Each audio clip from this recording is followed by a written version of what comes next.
شعر از حبیب سلیمان، آهنگ از کمینه برای استاد صحبتی پیران. برای شما تبریم سلام بشه. همراهی انسان یاردم جناب.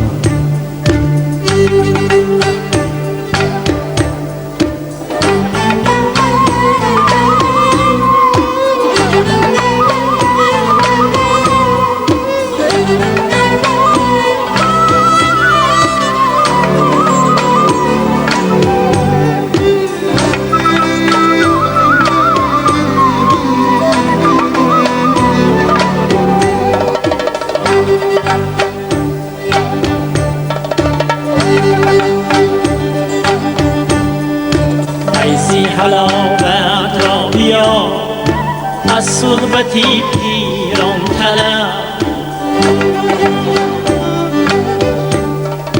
فیضی حلاوت را بیا از صحبتی پیران طلب، مهر و صداقت را بیا از پاکی ایمان طلب. بوالهوس هرگز مناز از این دو روزه ثروتم، دستی سخاوت را گشا فاتحه از پیران طلب. دستی سخاوت را گشا فاتحه از پیران طلب.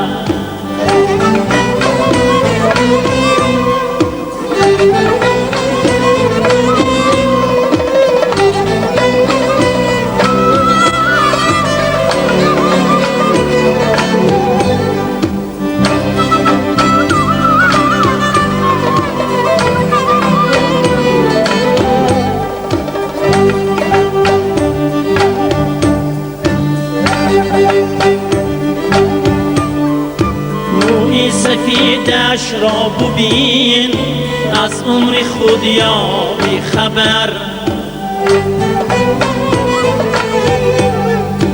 از قامتی خم گشته اش تو حکمتی دوران طلب.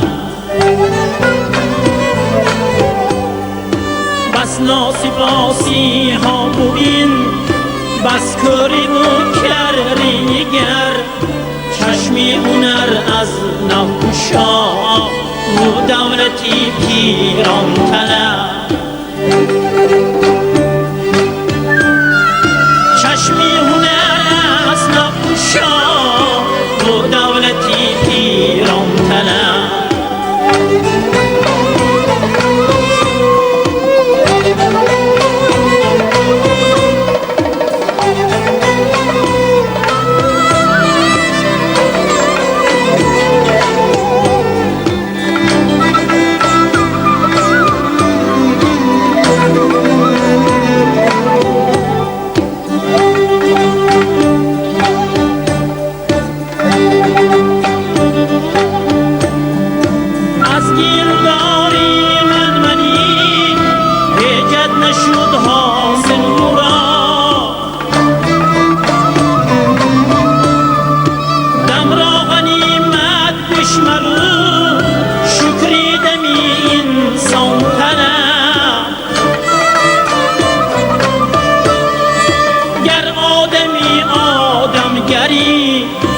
از پند پیران باز پرس این حکمتی مردانه را از همتی پیران طلب.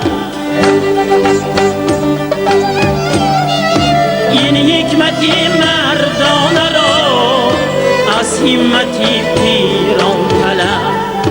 فیضی حلاوت را بیا از صحبتی پیران طلب، مهر و صداقت را بیا از پاکی ایمان طلب. ای بوالهوس هرگز مناز از این دو روزه سردم، دستی سخاوت را گشا فاتحه از پیران طلب. دستی سخاوت را گشا